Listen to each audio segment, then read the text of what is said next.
Welcome back to Creating Your Life on Sex and Romance. This is episode 39, What Boys Should Know About Girls.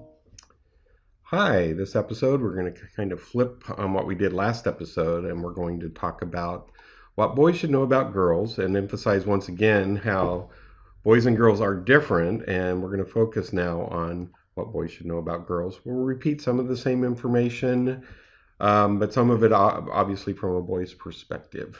So here we go.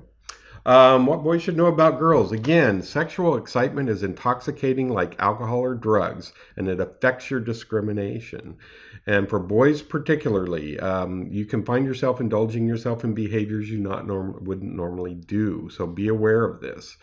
While sex is a physical thing for a boy, it can be a strong emotional thing for a girl. And a lot of boys don't get this. They don't realize that biologically, boys are external where girls are internal. And if you're having sex with a girl, you will in fact she will be experiencing it completely differently. She experiences it internally, and her emotions will be much more in play than yours. For you, it could be an external physical act, but for her, it's something completely different, and it can be enlarged in a way. For her, it could be a signal for deepening the relationship, deepening the attachment. For you, it could be more detached. For her, it's something else. So you should be aware that when you're involved in sex, that you can be actually triggering not just strong emotions, but in some cases you can actually be causing emotional harm because of your more natural detachment to the event. Girls will almost always attach more meaning to sex than boys will, and this is essentially what I've been talking about. For girls, it's something different. For girls, it's much more intimate. For you, this kind of intimacy may not be the way you experience intimacy. It's not what you would expect. And girls will not necessarily tell you everything about what they're feeling. In some instances, they're going to assume you are experiencing the same thing that they're experiencing. And this will often not be the case. Now, it's always a chance that there is. So it's not, none of these things are blanketly true with everybody, but it's important to understand that in a lot of cases, there's something going on with girls that's not going on with the boys. Boys will, more often than not, cause emotional damage to girls when they have sex. And I wanted to emphasize this point particularly because until you have enough experience with females, you're not going to realize how developed their emotional sense is. And it's important not to make the mistake of thinking that there's something wrong with them. There's nothing wrong with them. They just experience the world differently from you. And it's more of an interior experience than it is for you as a boy.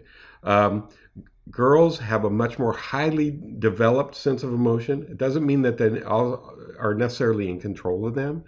But for boys, it's easier to kind of cut down, especially if you're raised in a family where emotions are kind of frowned upon. You're supposed to appear a certain way, so you develop this kind of shell or this harder core around you.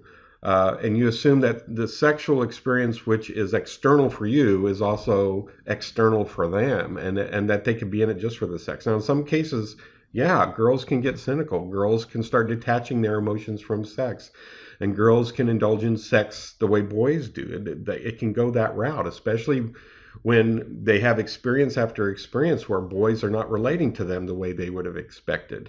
That boys don't have the same expectations or the same experience that the girls do. So this can actually harden a girl.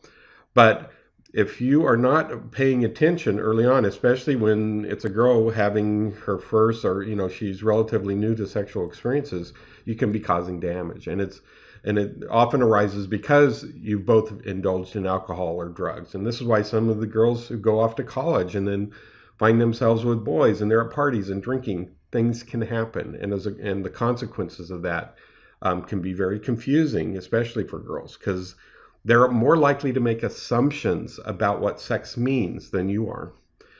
Girls may not tell boys directly how deeply and emotionally they feel. even if you ask them or expect them to be direct. It's something we'll explore when we get into female consciousness in a later video, is that females have a much more highly developed sense of subtext. And what I mean by that is they can convey meanings to each other and understand each other in ways that boys don't have a clue is happening. And sometimes when they're talking to you, since they're used to other females getting it, they sometimes assume that boys are going to get it, that boys should be wired the same way, and they're not. And so they don't get it, and they don't realize that there's a lot of meaning involved in something on the girl side that is just not happening on the boy side. And girls can get confused by this because the boys are not getting it, or they assume the boys are getting it and just being callous and responding in a way where they're being cruel, when in fact they're not being cruel, they're just absolutely clueless about what's going on. So be aware that emotions are stronger in girls, that you may be causing emotional damage and not know it, and that they may be thinking and feeling things that you're completely unaware of, and they're assuming that you understand it. Finally, boys will learn quickly that girls can manipulate them with sexual intoxication. And this has something to do with the understanding that they can work indirectly. They have a much more highly developed sense of indirect communications among each other. But also, once they are aware how easily boys will respond to provocative clothing and provocative looks and flirting and language and this kind of thing, and that boys respond very easily. Whereas girls can actually be very adept at keeping the subtext hidden from boys. Boys, they're pretty much, they're going to much more often be what they appear to be, and girls can manipulate them in that.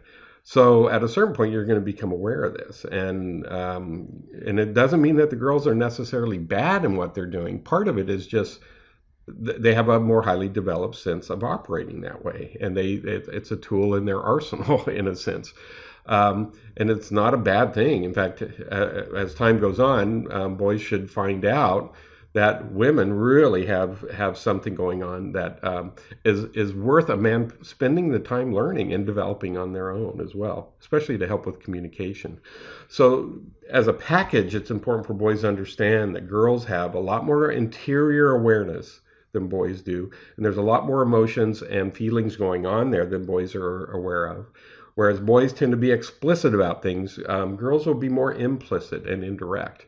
And if you're not in a position to understand their language, you can misunderstand them. And you can, in fact, be causing harm when you think you have no clue that you're causing harm because they're not giving you the kind of feedback that you would expect them to. There's two more topics I want to hit. One, if you're at a party and there's some overly intoxicated girl or somebody who passes out, if a boy has sex with her, if you have sex with her, you're committing rape. It's as simple as that.